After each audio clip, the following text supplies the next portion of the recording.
जय हिंद। आज बांध लेते हैं।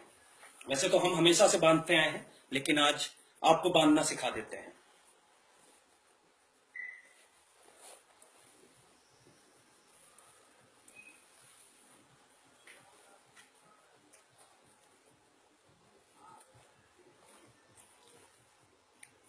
सबसे पहले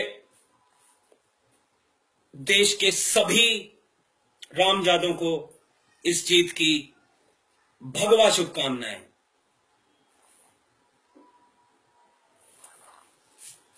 लेकिन दोस्तों, आप देख रहे होंगे कि शायद कुछ गंभीर मुद्रा है मेरे चेहरे पर, तो उसके लिए मैं आपसे कहना चाहूंगा कि ये जीत अभी मात्र एक शुरुआत है।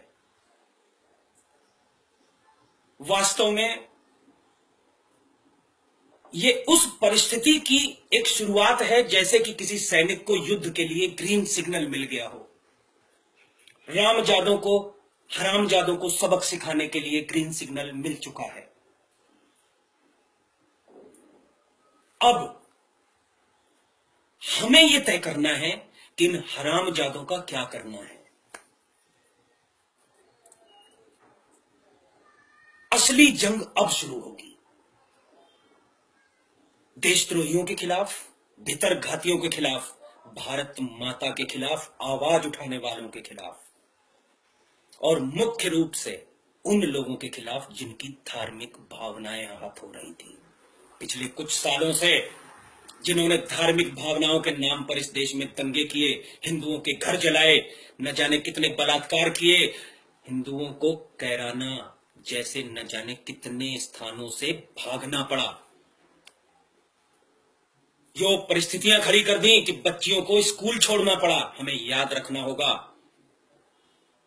और लोगों को यह बताना होगा कि किस तरह कुछ दोगले, खुद को हिंदुस्तानी कहने वाले सुअर कौम ने यूट्यूब पर वीडियो डाल डाल के हमें यह बोलकर नीचा दिखाने की कोशिश की कि उनके पूर्वजों, कहने का मतलब मुगलों ने, हम हिंदुओं की बहन बेटियों को रखैल बना के रखा। हमें यह एहसास कराना होगा उन्हें कि अगर किसी ने हमारे ऊपर आंख टेढ़ी की तो ये हमारी सहिष्णुता थी, और उन्हें फिर याद दिलाना होगा कि जिन लोगों ने ऐसा किया उनका हश्र क्या किया गया। उन्हें याद दिलाना होगा कि हम परशुराम के वंशज हैं, पृथ्वीराज चौहान के वंशज हैं, महाराणा प्रताप के वंशज हैं। हमारे धर्म में रानी लक्ष्मीबाई जैसी वीरांगनाएं भी पैदा हुई। और एक बात याद रहे, अब ये दोगला समाज, जिसे मैं सुअर समाज कहता हूं, अब ये आपसे धार्मिक सहिष्णुता की बात करेगा, भारतीयता की भी बात करेगा, हर वो हथकंडा अपनाएगा जिससे कि आपको दया आ जाए, क्योंकि हमारा धर्म बहुत ज्यादा लचीला है। लेकिन याद रहे गीता का वो उपदेश कि दुष्ट के साथ सिर्फ दुष्टता का व्यवहार करो, कोई दया नहीं, धर्मपरायणता के नाम पर कोई दया नहीं। जो व्यक्ति धर्म के आड़े आए, जो व्यक्ति राष्ट्र के आड़े आए, उसके साथ कोई दया भाव मत दिखाओ, क्योंकि अगर आज आप इन्हें छोड़ दोगे तो कल ये आपको नहीं छोड़ेंगे। इस बात को आपको सबको समझना है कि यदि आज आपने इन्हें छोड़ दिया तो कल ये आपको नहीं छोड़ेंगे। अब बात करता हूं मुद्दे की कि करना क्या है। आज मेरे देश में जो सबसे मुख्य जरूरत है वो है एक देश एक कानून की।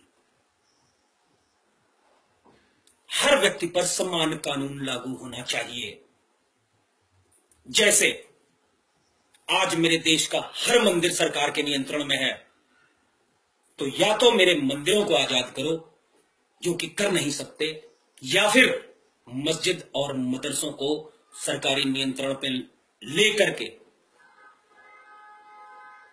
वही सारे नियम जिस तरह मंदिरों पे लागू होते हैं उन्हें मस्जिदों और मदरसों पे अप्लाई करो, इन आतंक की फैक्ट्रियों पे अप्लाई करो। कहने का तात्पर्य यह है कि एक एक बंदूक तोड़ने से अच्छा है कि जहां बंदूकों का निर्माण किया जा रहा है उन फैक्ट्रियों को कंट्रोल में लाया जाए, उन फैक्ट्रियों को तहस नहस किया जाए। आज ये बात किसी से अनछुपी नहीं है कि मदरसों से कोई इंजीनियर, डॉक्टर या मास्टर नहीं निकलता। जब भी देश में कोई आतंकवादी पकड़ा जाता है तो वो इन्हीं फैक्ट्रियों की पैदाइश होता है। तो कंट्रोल करने की जरूरत है। जिस तरह मंदिर सरकार के नियंत्रण में है, उसी तरह हर मस्जिद और मदरसा एक कानून के तहत सरकार के नियंत्रण में होना ही चाहिए। इसके लिए अथक प्रयास करना होगा। मुझे भी, आपको भी बताना होगा लोगों को कि किस तरह देश में दो कानून चल रहे हैं।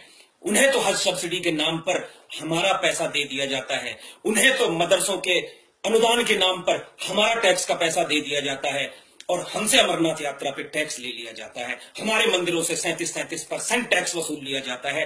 ये बात हमें जन जन तक पहुंचानी होगी कि किस तरह धार्मिक मामलों का संज्ञान दे करके ये लोग शादी और तलाक तो शरिया के हिसाब से कर लेते हैं, इस्लाम के हिसाब से कर लेते हैं, जबकि बलात्कार के नाम पर इन्हें सहूलियत के तौर पर भारतीय संविधान चाहिए, क्योंकि उसमें तो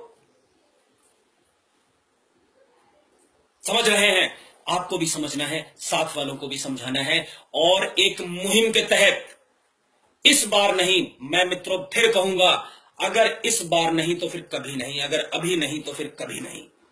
जुट जाइए। देश की 30 से 40% समस्याएं यकीन मानिए सिर्फ इस एक कानून से खत्म हो जाएंगी। आइए मिलकर के प्रयास करें इस गंध को खत्म करने का, इस देश में चल रहे दो कानूनों को खत्म करने का, देश से शरिया कानून को मिटाने का। और देश अगर गीता से नहीं चलेगा तो किसी कुरान से नहीं चलेगा, किसी बाइबल से नहीं चलेगा। ये बात, ये संदेश इस हमारे देश के माननीय प्रधानमंत्री जी तक पहुंचाने का। आइए प्रयास करते हैं मिल करके। मैं भी लगा हुआ हूं, आप भी अपने स्तर पर प्रयास कीजिए, मुहिम से जुड़िए और देश को एक हिंदू राष्ट्र की ओर अग्रसर कीजिए। जय हिंद, जय हिंद, जय हिंद। आखिरी बार फिर कहूंगा, आप सभी को इस जीत की बहुत बहुत भगवा शुभकामनाएं। जय हिंद।